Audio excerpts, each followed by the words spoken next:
Welcome, ladies and gentlemen, to episode 18 of The Elouise Show with my super special guest, Pennie and Anassi.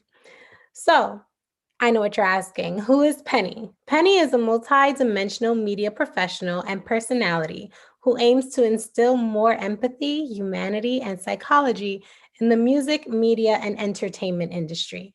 She received her BA in psychology from the University of Texas in San Antonio and her master's MA in media studies from the New School. That's where we met. She has been able to bridge the gap between cool and conscious through her work at Vashti.com, LiveCivil.com, Sony Music Entertainment, SiriusXM, and more. Pennie is also the host of For Your Thoughts with Pennie and Anassi podcast, where psychology, pop culture, and self meet. Pennie, welcome to the Elouise Show. Please tell me, how are you doing? I'm doing really, really good. I'm glad to be here. I'm happy we finally got to connect. I feel like we've been talking about this for a minute, so I'm glad that we are actually doing something together, like one-on-one, So I'm happy. Yes, I'm super stoked about it as well. I'm gonna cut on your camera Okay, cool. on this end. Your So glasses are cute. thank you. I can see. But yeah, no. So what's super cool is we've been talking about this for a while. I know you've had your podcast, which is amazing. You're on episode 18, right? 16, I 18. believe so, around there. I think we're like around the same episodes. Oh my 16, goodness, 18. exciting. But I Yes. remember, like when your podcast was like literally just starting. I think we were in a class together with Nada. Hi, Nada, if you're watching. Yes, love you, Nada. And you were talking about, the concept of For Your Thoughts and like what you wanted to do with it. So I think it'd be really good if you could just like, go into like what your podcast is mostly about. Okay, should I start my camera? Yes, please. I How do you pressed it. I see? think it says you can't start. Yeah. Oh, maybe I have to make you a co-host again. Okay. So yes, here we go. We're good. You should be good now to start it. Okay, we're good. Hey, okay. So basically, like where psychology, pop culture, and self meet is exactly what that is. Where psychology, pop culture, and self meet. I've always been like a super duper lover of pop culture. Like I do like reality TV. I love music. I love concerts, and I love all of that. And I feel like it's a lot of people like that. And it's like a space to implement mental health that I feel like that has not been tapped into. And a lot of people who are in pop culture have mental health issues and things like that. So it's kind of like a space to bridge the gap between cool and conscious. We're all humans. We all have our shit. And it's kind of like making, I guess, it's the daunting talk of mental health kind of not as daunting because we all go through shit for real. Like we really, really do. So I kind of like use stories like Kanye and like his bipolar and maybe XXX Tentacion and his depression and like how he became who he was and things like that, because obviously there's a lot of people relating to these artists for a reason, and if they can like see their problems through them and in like a empathetic and humanistic way, I feel like we can all just more so understand each other more. So yeah, it's where psychology, pop culture, and self meet. We kind of like dissect a lot of different psychological theories, but we also like shoot the shit and talk about like things that might seem mindless to some people, but it's like it's just like Twitter culture, Black culture, like all that all mixing together. So All it's like that a safe space. wrapped up into one. Sounds like a very fun Yeah. conversation. Mm-hmm. So obviously your background is in psychology. So how do you feel like your bachelor's, I know I didn't send you this, but it just came to No, mind. that's fine. Yeah. How do you think your bachelor's really plays into like what you do as a host, not only for your thoughts, but also like in your live hosting experiences, for example, when you did virtual vibes? Mm-hmm. So I think that, well, I feel like I've always been a very empathetic person and someone who truly sees people like for who they are at the core and like not what the world has done to them. So I feel like psychology kind of helped me in a sense to ways to relate to people and how to pick up on certain things that people say that might be like a vulnerable point of them, but actually like what they wish somebody would see like within them. So whenever I'm interviewing or talking to even friends and people, I pick up on those things, and that's my way of connecting, is seeing like that vulnerable side, that empathetic side that we all have, but some people just don't show it, and that's my way of connecting. Some people like, I don't even want to use the word guarded because I just feel like everyone presents differently. And so For some sure. some people can present as if they have guards or maybe nonchalant or maybe standoffish, but can be very warm and bubbly individuals.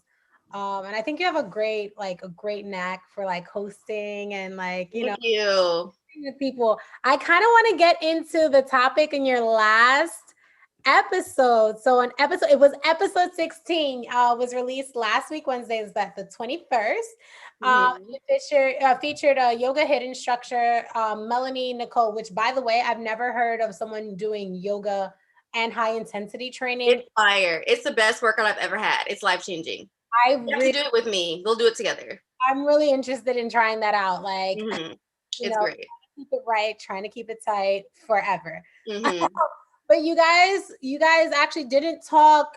The focus, I should say, rather, of the conversation wasn't really health. It was about attachment style, and so Yeah, that was like the first time I had even heard about attachment styles. So can you go into like really. a little further and without revealing too much, because obviously we want everyone to watch the podcast. Yeah. So Um, basically, so we talk a lot about like zodiac signs. Like we think that Scorpios are crazy as hell and they're like extremely sexual, so they'll cheat on you. We talk about like how cancers wait, you're a Scorpio? no, I'm laughing because we're in You're Scorpio. Oh, I know. Oh, yeah, that's true. I'm like, you're a Virgo. Okay. Yeah, we talk about how cancers are super emotional, but then it's like we need to start to talk about like how we connect as like human beings, like on an intimate level. So your attachment style is a theory that Mary Ainsworth, she's like a psychologist from back in the day, came up with. It's basically like how you bond and how you interact and how you attach in your intimate relationships. And it was actually developed, and it's always developed like from your caregiver or your parent and how they treated you and how you guys bonded within that. So you have like a secure attachment, which is mostly like you're pretty independent. You are okay with asking for help and giving help, but you like your independence and you see your partner, you're there for your partner, but you know how to have your own life. You know, it's one of those couples, it's like they have their lives separate and then together. That's like pretty much healthy, right? And then you have your anxious, preoccupied, which is somebody who kind of fears abandonment. And it's like they kind of cling to their partner or cling to whoever and need that reassurance to know that their partner loves them and is there. Like if their partner doesn't answer the phone one day, but they always answer the phone, they think that something went wrong or that, they start freaking out about how their partner feels about them. And then you have your dismissive, which is someone who basically is super duper distant. It's like they don't even want to know what love is. They've heard all the shitty things about it and they are okay. Like they like those I can do battle by myself type of people. And they're totally fine with that. Although that's not realistic because humans need like that bonding and that's a part of like Maslow's hierarchy of needs is intimate relationships, but they're like, nah, I'm good on it. So we have independent, the abandonment, So we the have secure, we have avoidant, avoidant, and then no, we don't secure, anxious, and anxious. then dismissive avoidant. And then the last one is fearful avoidant, which is a mixture of the dismissive and the anxious. So that's somebody who is scared of the pain that comes from love. So it's like they'll be all like they're like the roller coaster side. Like they'll be all in and then they'll might withdraw when it's too much. But they really do want that love, but they're more so afraid of the pain. So they're real flip floppy with it, like the wishy washy type. And that basically, yeah, it's developed like when you're younger and just kind of like if your parent kind of like cared to your needs in a secure way, or if your parent was kind of distant, like it all plays a role. And it's also all a spectrum also. Like it can change in relationships, it can change after like getting cheated on, it can change, with self-work and stuff like that. And I feel like everyone's not one. You might sway towards the other, but it's a spectrum. So the importance of that is I feel like we're in these relationships and we're always like, what happened? Like, why didn't it work? Like, he's a great person. I'm a great person. Like, what really happened? It's like, we need to like learn that relationships are true work and true commitment, right? So like knowing your attachment style and knowing your partners, like if you're secure and your partner's anxious, you know that when they're flipping shit and like, why didn't you text me back? It's like, you can tell them, yo, like, this is why I didn't, explain yourself, but you guys can come to a common ground because you know that they're not coming from a place of like, like being crazy or whatever. That's just how like they perceive, your actions. So just understanding each other better for better intimate relationships. So Yeah. yeah. That's actually really, really good because you talk about love languages and you talk about Hmm. people look at zodiacs all the time, but I had never heard of attachment style.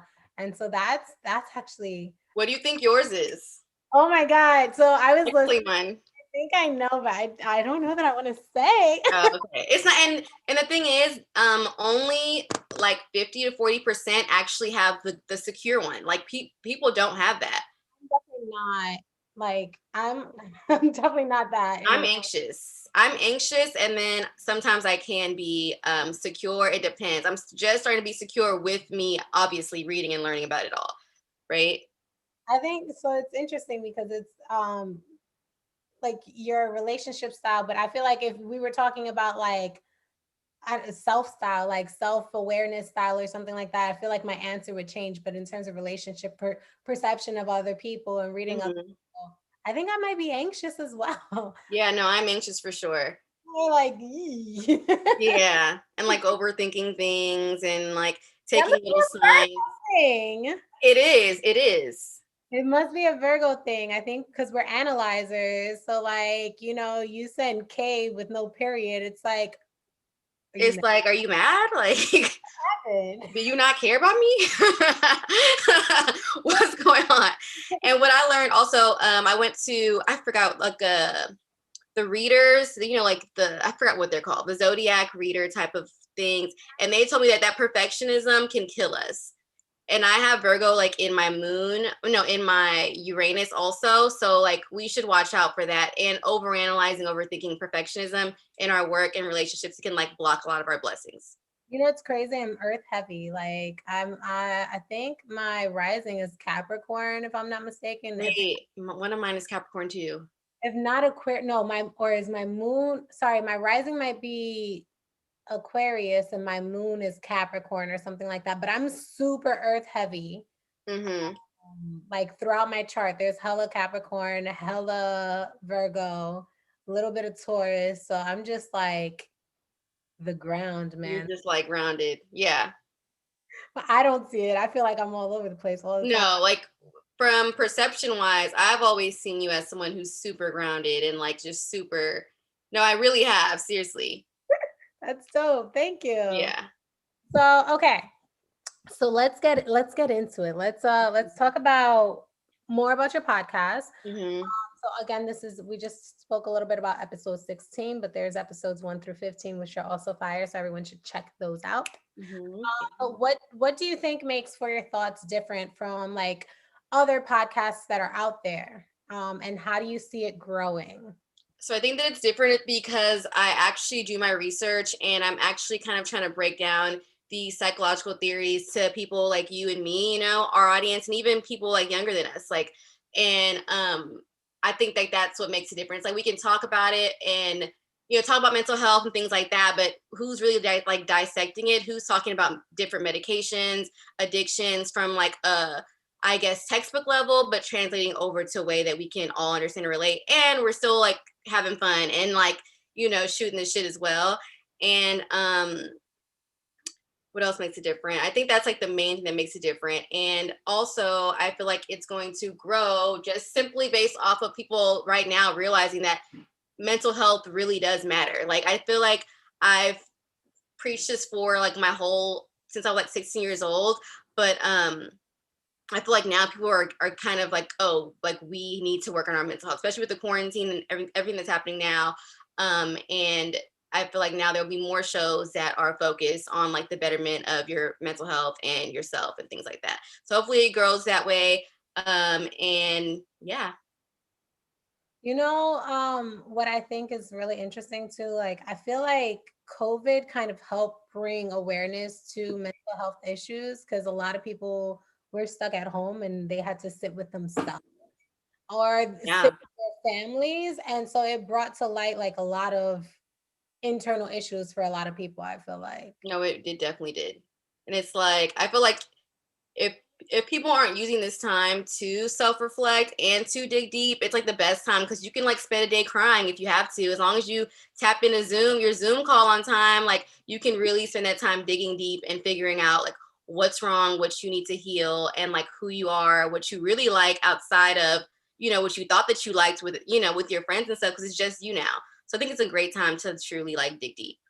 That's Yeah. what I've been doing. What does So what does it say if someone maybe hasn't been digging deep in all this time? What if like someone has maybe been avoiding the self-reflection time, what does that mean?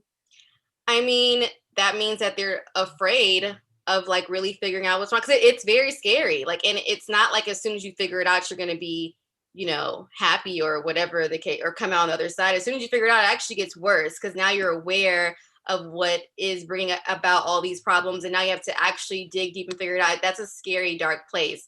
So I feel like people avoid that. They work a lot. They do all kind of things to just not tap in there.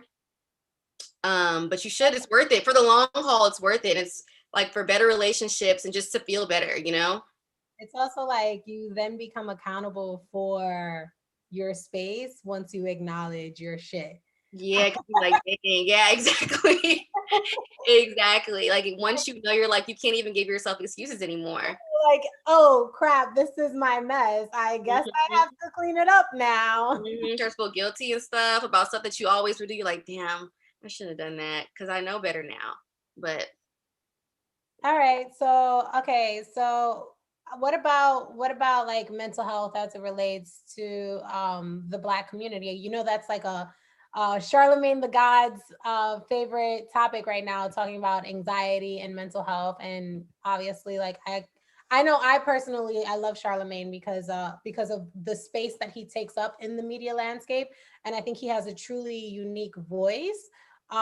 So I think it's great that he does touch upon the issue of mental health as it relates to the Black community. But what are your thoughts on it? on Charlemagne or Oh no, not on him. Well, okay, well, I love Charlemagne too. Yeah. pause my question real quick. How do you feel about Charlemagne? Are you Oh, pro I or love him, and I'm love his growth and everything, and I'm happy for him to be a pioneer in a space that I am like working in and trying to get towards. So I'm happy that he made that a thing as well. So like him, Oprah, Natalie Nunn is doing it now a little bit too. Dr. Beth, yeah, she's like she. Girls Club? No, oh my God, no.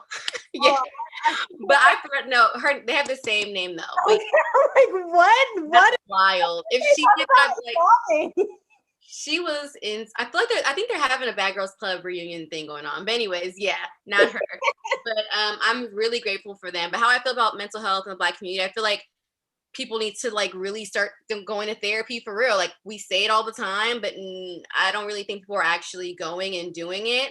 And one thing I don't think is pushed enough with that talk is about medication. I feel like us as African Americans are so afraid of like medication and feeling like something's wrong with us and that we have to like, use something to alter the way that we're thinking. And I am like an advocate for not staying on medication for the rest of your life, but getting on medication to get to a point where you need to get to then flourish. Because sometimes you're so deep in this hole of like whatever it is, depression or anxiety, that you don't even see like your reality is kind of distorted a little bit. And that medication helps you click and be like, oh, this is what the world looks like. Oh shit, okay. And then you can like go forward from there. So I feel like therapy, of course, and the talk about medication needs to be talked about more. And then also addictions and what's it called? Like, is it called self-loathing or self-medicating? I feel like we have our happy hours, we have our smoking a blunt, we have all of that, but there's a point to where you're actually self-medicating and masking all of your problems. And I think that needs to be talked about a lot more too. Speaking of smoking a blunt, shameless plug for an amazing brand, Simply Smoking. Yep. So amazing Yep. smoke accessories such as ashtrays, lighters, Love it. little places for you to like store your tobacco or marijuana if you're in a state that has medical marijuana. So shop simplysmoking.com. Oh, and speaking of plugs, this shirt is Black of Any. Shop blackofany.com as well. And no, these people don't pay me for this. I just really love their brands. Yeah, it's very important, Black businesses. Both Black owned businesses. One is Haitian. I just figured. I know you. I figured they were. The other brand, Simply Smoking, is actually owned by two Black women. So I think that that's also dope to be a part to support two Black women. It's Um, Black women in the canvas space. do you think so? You said something interesting, and I like it made me wonder. Like, do you think that um it's solely a fear of like the stig being like the stigma of being crazy, that people that particularly Black people don't want to like go to therapy or take medication, or is it also probably a little bit of mistrust in our medical system, like, you know, the fact that it just seems like way too often Black children are Really medicated with like overly medicated. alcohol and all that type of stuff. Yeah. Do you think it, or I is it think it's probably? both. I think it's the first thing, it's definitely that. That's a point that I honestly have not like dived into at all, but that's very true. Like doctors don't give that many fucks about us a lot of the times. I've even been a therapist sometimes where I can tell that I'm just another number to them. And as soon as I peep that, like I'm out of there. But there are like mental health care providers that seriously do care, and you can find them, especially if you find a Black therapist or someone of color, like they genuinely do care. But I would say don't get turned off by the ones that don't. And it's just like a feeling thing, like intuition type of thing. And also doing your own research and knowing like what, like how medicine works and what's too much, like if someone needs it, if someone doesn't, and stuff like that. And then a third thing is sometimes I feel like PTSD, anxiety is so normal to us. Like it's embedded. Like we are always on edge and on cue because like we had to be. Like it goes back to slavery. It's like it's a part of our essence so much that it's not even seen as a problem. It just seems as like the way that like my mom is. My mom always did this and they always did that. So it doesn't seem like it was an issue. But generationally, now that we're, being able to like self-discover a little bit more and have space to freaking breathe a little bit, barely a little bit though, like those things are actually like mental health problems that if we were to get rid of, we can just be better people. So I think it's like taking the time to be like, dang, like, is this normal that I'm doing this all the time, even if my mom doesn't and everyone else does it, and like breaking that generational, like, curse or whatever. Yeah, no, definitely. And I think I saw a post yesterday, and I know obviously Instagram isn't the best place to get information, but it does have sometimes some very inspiring things, or some things that like it'll bring to like some very thought-provoking like things, whether it be in a comical perspective and or like in a serious note, on a serious note. And I saw something that it was like it showed this woman, and she was an older woman, and it said like her parents were slaves. So but that's how old she was.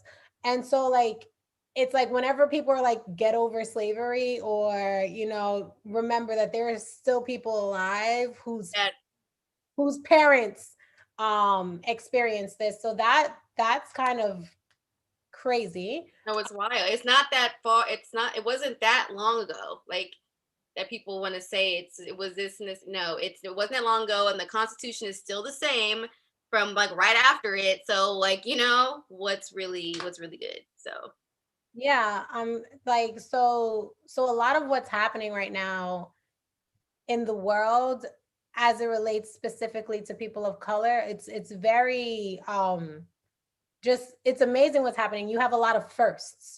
We've had a lot of firsts up till now, but you still have a lot of firsts. and mhm. and particularly what's happening in the media landscape, especially when you look at like the history of media, and you consider the fact that like media was kind of created on the backs of Black people in this country. Like that most of the shows that were for entertainment were making a mockery of Black people. Yeah. In different forms of media. You had it in print, you had it in radio, then you had it in television. You still have it in television and in movies, just in subtler ways. I'm messing up this word and I don't know why.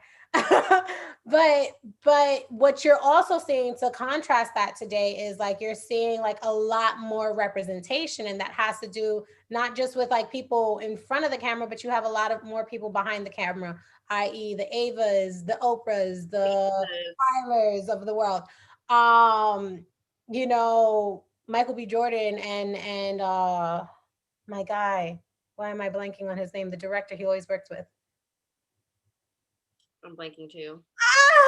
It's gonna hit me later in the Yeah, conversation. I know exactly who you're talking about But that. we have some amazing Black people creating some amazing work. And I say all this to say like bringing it back to you and for your thoughts, with Pennie and Anassi podcast, and also like the other podcasts that you used to do, like taking up space as a Black woman in media, like, and not just taking up space, not speaking on anyone else's opinions, but actually speaking your own voice, like you having your own voice, speaking your own opinion. I think is really, really important. So I just wanted to know, like, what kind of pressures do you feel? Like, what kind of weight does that put on you? What kind of pressures do you feel as a Black woman paving her way in this industry? So at first, until I kind of like sat down and tried to figure it all out, I was like, I never felt like the, I guess, the cast type or the typical type of Black girl. You know how they think that we're just like this one monolithic like person, like we have this vibrant energy to, like, of course we really we do, but it's like the way that they see us. I never felt like I fit into that. Like even people saying, okay, like you talk white or you talk proper, that whole thing. The fact that I might actually watch the Kardashians, like things like that is kind of like I feel like I don't never fit into that. And I'm not the super duper intelligent Black girl using all these big words that like went to Yale or whatever the case may be. So she's accepted too. It's like I fit somewhere in my own, as we all do. And I think that was hard for me to realize, because I would see those people like the Oprahs or whoever, or like an Angela Rye or something like that, and be like, I don't like talk like her. I don't articulate my words like her. I don't have that same knowledge and stuff like that. And I was like, that's what they want to see. And that's like not the truth anymore. Now we see Issa Rae, we see people like Crystals from the Read podcast. We see people like carving their own spaces for who they genuinely are. And that's like helped me so much. But before, that was definitely a pressure, was like, I'm not talking until I figure out how to not say like so much, or until I figure out how to use these big words. I'm not going to do any podcasts or anything like that. Or until, and I'm like, I'm like a quiet soul sometimes. I do talk, but I feel a little like a quiet soul sometimes. And I assume we have to be this boisterous person and stuff like that. And it's like, that's not me. Even this is crazy, but in class, I was always like, oh my gosh, Lynette is so boisterous. I wish I had like enough of whatever that is that she got to be able to say what I want to say in class. Literally, I would think like, and it's like, but we're so amazing in our own selves, but just different, right? But that's like what I thought that it should look like. And I would see that in different people. You're gonna laugh. I went into class, every class at like I went into it. I was like, Lynette, you're going to be quiet and listen today. For real? I just could not help myself. You're going to be quiet and listen. And then something would be said or someone would say something, and I'm just like, I can't hold it anymore.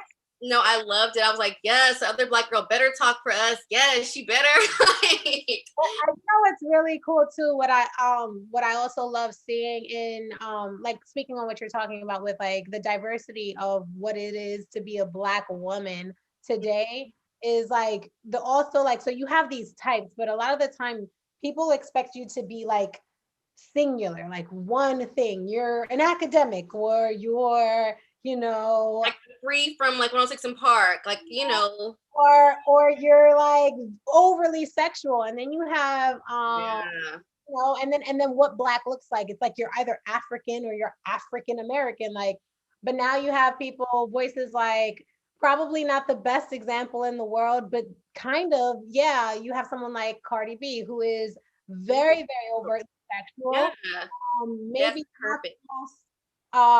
doesn't have like the widest vernacular in the world. However, she is very outspoken, and she's not just outspoken on like relationships, but she's also very outspoken as it relates to politics. And fun fact about her, she's not just Dominican. And even if she was just Dominican, she'd still be Black from my perspective. Mm-hmm. But she's Trinidadian, which is something that people don't speak about. So like, I didn't even know that. That's crazy. yeah, and I like to remind people of that all the time, because it's like, yeah, but she's Trini too. Mm-hmm. But like you have so many people who are now mixed. America is a melting pot. Mm-hmm. You have so many people who are mixed, and there's a lot of people who don't really know where they fit in, especially like Black women, because society says you have to be one of these things, but But what about the girl whose mother is white and father is black, and so she's black, but she also subscribes to white culture Yeah, because yeah, like Tamir Mari, they ate her up. Everybody ate her up for being like black and white, and actually showcasing that on the Real as a host. Like they destroyed her for a moment, but it's her reality. She's black and she's white. She has a white husband. Like, you know, I don't know. and I think her dad is white too. So Yeah, her it, dad. Mm-hmm. they say like you marry. They say a lot of the times women go for men who are like their dads. So like, how can you shame her if like that's where she comes from? Exactly. So it's just great to have all these different like women out there, because also like one thing with me, I think growing up was always that like I felt like I had to pick something and I never felt like I was just one thing, you know? Yeah. I didn't want to just subscribe to being the academic. I feel like I can be the academic and the creative. Yeah, Um, and the ratchet girl that likes to have fun at a party, like we did on your birthday. It's like, you know what I'm saying? We had so much fun. Like, exactly. oh my goodness, that was I had a So blast. fun. Oh my gosh, so fun. But yeah. I didn't even expect that turnout. So it was definitely a good time. And another thing though, with the responsibility thing that I've been thinking about lately is like the fact that we are like creatives in this time of history. This is a crazy time of history. The pandemic, the race war, like everything that's going on right now. And like God chose us to be here in this moment. Like I can never take that for granted. So what like it's not even pressure anymore. Now it's more so empowerment from like my ancestors and like the future. Like what am I gonna do with what I have and like my creative gift in this moment to push forward like our people and our generation. Like this is a very delicate, special, crazy. Like this is going in the books, right? So just think about it like that. It's why it gives me chills sometimes talking about it because it's just like, yo, you are smack dab in the middle of this, and God gave you a special gift. So what's up? What you about to do? Like, Actually, like one of the questions I asked myself when like people were rioting and protesting heavy, it was like, okay, uh, before this was a meme, it was like, okay, Lynette, you used to read about revolution and you used to say who you were. And now, um, you know, now's the time. So who are you? Like, what is your contribution into this space? Like how do you want to be remembered? How do you want to help? What are you naturally good at? Because not everybody can march, not everybody exactly. protest. You know, some people like, you know, there were people giving free food to those who were protesting. Like that was their contribution. Like they woke up and they're like, listen, I'm not about to be out here protesting, but I cook. Mm-hmm. So I'm gonna bring them some I'm food. not bringing the food. Exactly. Like everyone has a role to play, everyone has something to do, and I think that we are definitely in a historical period, and you know, we have an overload, sensory overload. We have an overload of content, and ironically people are consuming all this content, but they still want more. Like people want so much more and they want substance now, I feel like. Mm-hmm. So you have a lot of people creating amazing work. Shout out to Sage Love Productions, Yes, he's amazing. who has been working on, they helped me on a project that I filmed in February that'll be coming out next year, but they just finished shooting Nous C'est Fausse, which is a Haitian superhero film, which I spoke about with one of my guests a couple of weeks back, Steven St. Jean, who also is the owner of Black Pennie. but the cool thing about that is I haven't seen, like they told me this is the first Haitian superhero film.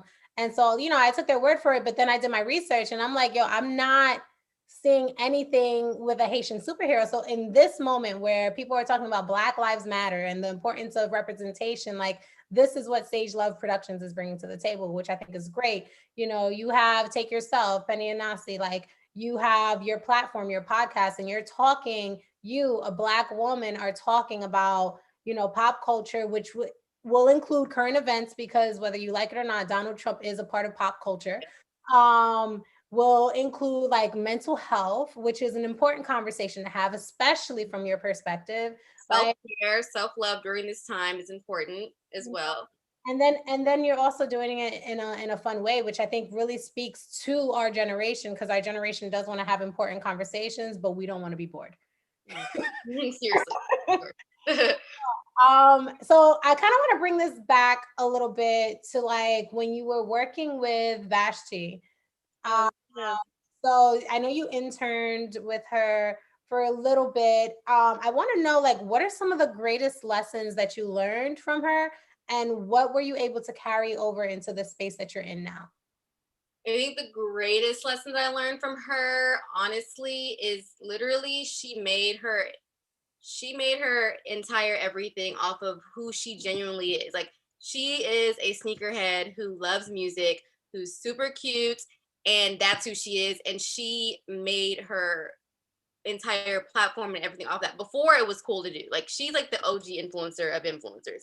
Like she's like back like MySpace, like blogging days, like before even I feel like Instagram was even a thing at all. Like it wasn't even made. Yeah. So to see that she literally and it wasn't as if like, oh, she was like, oh, sneakers are cool, I'm gonna wear sneakers so I can be cool. Like that's just what who she was and what she loves.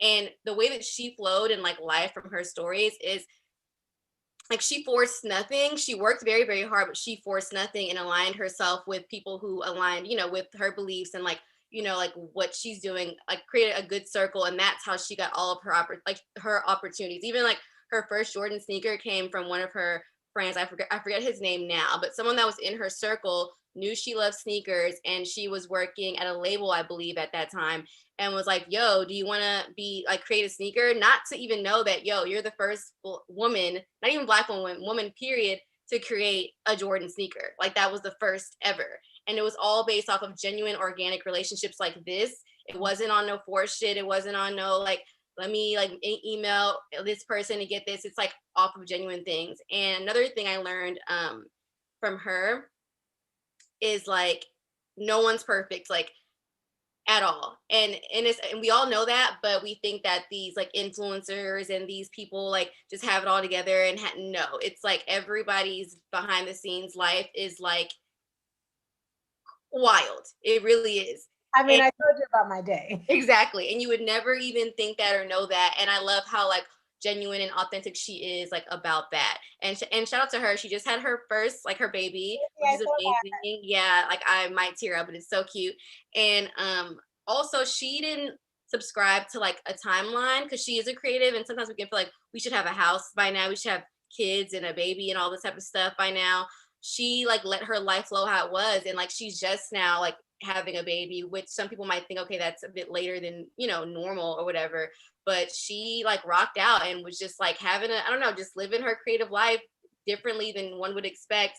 And like now she's being able to live that mom life, like you don't have to do things the way the textbook Oh, situation is. So she just taught me a lot about just like being yourself. She works very, very, very hard. Um, yeah. And just like she's real flowy of a person, and it just I feel like that's an easier way to live life than just trying to force things. no, definitely. And you know who else used to say that to us all the time? Who? Nada. She Yeah. used to always No, say, like, everything you need is already in this room. exactly. No, for sure. So I think that that's definitely true. I feel like a lot of the projects that I've worked on recently have also been really organic. And it's been within my friend group. Like the party that you were at, like, um, literally was full of creatives. We had a ton of filmmakers in there. We had a ton of Mhm. actors. We had some dancers in there. Music production. Hi Jad. Does musical composition. Like, so you have like you literally had a movie Mhm. there. Writers. We had writers. Literally, everyone. Every time I was like introduced to somebody or talking to somebody, they were all in like their creative space, and we were just chopping it up about all kind of things. It was a good space. And then we had bartenders and a DJ. Yeah, and that DJ was fire. That DJ was good. Favorite, yo, he literally His name saved. was Fefe? Yeah, I Okay. literally saved my life. Oh, he's DJing on Halloween at another shameless plug. He's DJing on Halloween at the Zombie House in Flatbush. He's like a Mhm. house DJ there, and he DJs there frequently. He's dope though. Love it. And then he also sings, but he doesn't like, I heard him sing. He has like a beautiful voice. So hopefully, People that can sing never want to like sing. They are so scared to sing. If I could sing, I'd be like la la la. I would be out there. he should have sang happy birthday, to be honest. So okay, let's bring it back to your brand overall. So I definitely cyber stalked you a little bit before this this call. Mhm. And I saw that like your bio mentions the importance of like empathy and the disassembly of groupthink. So I really thought that those two things were they stood out to me. And I just wanted to know from your perspective why those two things were particularly important to you, number one, but also in today's society. Yeah, so they're important to me, the empathy, because people are legit dying. Like people are dying mentally and legit committing suicide just because they don't feel understood. And like empathy is like understanding someone, although you might not relate to what they're, going through, or you might not even like I guess understand it per se, but you can like kind of have a feeling and an empathy or an understanding for who they are and what they're going through without having to resonate with it. So that's why empathy is so important to me. And then dismantling groupthink, I just think that comes from the cancel culture situation. Like I'm not really here for cancel culture at all. And I guess I'll give an example. I'm not sure if you remember, like when it was Kaylani and Party Next Door. Do you remember that whole scandal? Oh, was it that like Kyrie Irving. she cheated on him or something? Yeah, it was like some bullshit about like basically Party Next Door posted a picture with Kaylani in the bed, and she was supposed to still be with Kyrie Irving. So of course, all of the men on Twitter were like, "Oh my God, she, just went in on her and like talking hella shit about her." And the fact is, no one even knows the story of what happened behind closed doors. And come to find out, they were broken up. And I'm not sure why Party did that, but it wasn't what we all thought it was. And that landed this girl like in the hospital. She tried to commit suicide based off of like all of these trolls that she doesn't even know, and just like people who don't even know half of her story, like going in on her, calling her a hoe, trying to like basically bring down all that she's worked her hard for. And she lived like she's been homeless before, she's worked to where she is, and for someone to take that away, that's crazy. And to me it's like, if we were just to sit down and look at the story, and even if we can't look at the story because we don't know these people, like that could have not happened. Like a life could have been gone of a sweet person who does nothing to nobody. And I just don't like the way that people just kind of gang up without even knowing the full story. Like to me that's groupthink. And to me people feel more comfortable going with whatever like the popular opinion is, even if that popular opinion has lots of holes and like honestly half the time might not even be right, and and it's not progressive at all. So that's what I mean by dismantling groupthink. And that's why I think it's important to society, like, and to me. I'm just don't like to see people hurting just because they're like not understood, because we all are hurting, and when we all want to be understood, so like why would we not lend that to somebody else? No, for sure. And I think groupthink is a toxic trait. I honestly believe the first time I heard about groupthink was from Erica Badu. I think it was like in 2008, 2009. Mhm. And I remember when she like came up, or when I first heard that term, I was like, oh, I don't subscribe to groupthink at all, like at all. But it takes a lot of courage to stand alone against everyone else and say like, yeah, no, I disagree. So I think it's real easy for people to just jump on the bandwagon of whatever one else is doing so that they can be a part of something or to be cool. And I Mhm. unfortunately, and I know that this is going to sound a little cruel, I just think that today we have a lot of weak people. Like spiritually weak, mentally weak, physically weak. Like people do not invest into their mind, body, and spirit. So like they need the support of others. Mhm. That's why we have a whole like our entire cyber culture is like based around bullying. No, seriously, that it's a tragedy, and it's like it'll be somebody who's literally like in their room, probably on a mat, like on a mattress. No shade if you only have a mattress because you got to get start, but just trolling though, like someone who literally has needs to be working on their own life, talking about somebody who has a whole life, and someone who, like, you can't talk about someone and you don't even know, like you never walked in their shoes. Like, you are not Kaylani, you are not famous. That's a different life. It's a different tax bracket, different caliber. So it's like, it's crazy to me how people are trolls like that. It's disgusting. Cruel society is to a lot of these artists, especially the like Black artists and Latin artists that come from impoverished neighborhoods and literally build themselves up to like upper echelon. You know what I'm saying? They build themselves up to like a tax bracket that they don't know. They build themselves up to exposure level that they're not used to. They're used to like being somebody that nobody gives a shit about. Yeah, it's change. It's like, that's crazy for them too mentally. Like, that's a shock. There's a economic shock, there's a cultural shock, there's a shift in your life. The people in your life probably change on you. I think that a lot of people are treated unfairly. And you listen, Kaylani puts her life into her music. And like if you listen to like, I don't think it was her first mixtape, I think it was her second mixtape. It's the one with the where she's it's one of my favorite mixtapes too. You should be here. You should be here, yeah. Mhm. Like she tells like the story of her mother in there, and like a lot of her songs are heartbreaking. Like leave her alone. Like Seriously, go fight for Kehlani. Like, leave that girl alone. Seriously. I was so happy when I was at her last album that came out, because she had some like just it just seemed like she had a mentally strong state of mind, and I was like, yes, she just seemed happier. Mhm. Like, yes, finally. Yeah, like, she's came out of whatever that was. Yeah. And she started like speaking. Like I know she had an interview on the Breakfast Club and a couple of other spaces where she like started speaking up for herself. And the crazy thing too is like she's still in her 20s. She's young. She's younger than us. She's younger than us. She's still in her 20s. Like Yeah. leave her And the alone. crazy thing is, like, You Should Be Here, for some reason, I related to that album so much, as like deep and sad as it, or it was like reflective. It was a lot of feelings that we all like we will go through it at some point in life. So like, that's something that I will play a lot, so I think the irony of life is like the harder you work and the closer you get to what you want, like the further you get from from like I guess people that you were once close to. for sure. So, oh wow, we're almost running out of time. So November 4th is the official like poll day, but we have early voting here in New York and in other states as well. What is your take on voting, specifically on the importance of the Black vote as well?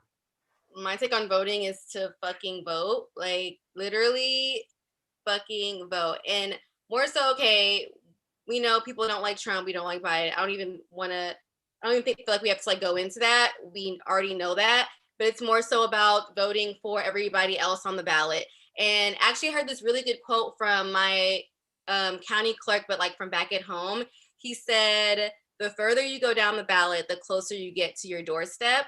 So it's like, literally, it matters who's making the decisions for the schools in your neighborhood, who's even picking up your trash, and who's like fixing your roads, like those things. So the further you get, the closer you get to that, because people feel like, oh, my vote doesn't matter, but it's like, it genuinely does if you think about it in that sense, in that way. So for me, what'd you say? No, I was gonna say I voted Supreme Court justice. I voted for family court. Like Mm-hmm. assemblyman. Like there were so many things on my ballot. And you know what? So I voted early. Um, Mm-hmm. I mailed in my vote. But my thing that like I found bothersome is that like I had to do research on these people. I didn't know a lot about a lot of these people, and that probably has a lot to do with budgets.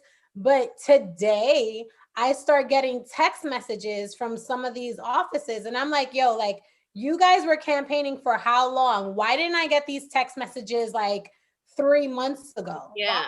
just sending me this? And I think that it's like that's like I think that's a political strategy, like message them just before they reach the polls so that you're top of mind. But like, no, I don't want you to just be top of mind because you were the last person to contact me. I Mm-hmm. want you to be top of mind because you were on my ass about making sure that I knew that what you stood And about. who I am, and what I'm about. Yeah, and I think even like just how it all works is so sketch, and I'm not sure why. Like the technology behind voting isn't. It should be so much better. We should know so much more. We should get that shit to our phone. I feel like we should, I don't know, there should be an app that has everything we need to know: who, And one, what, when, where, why, a video of them telling us who they are. Like that should be a thing. And we then I should feel like voting should be like a civic duty also. I feel like it is in certain places, but here it's not.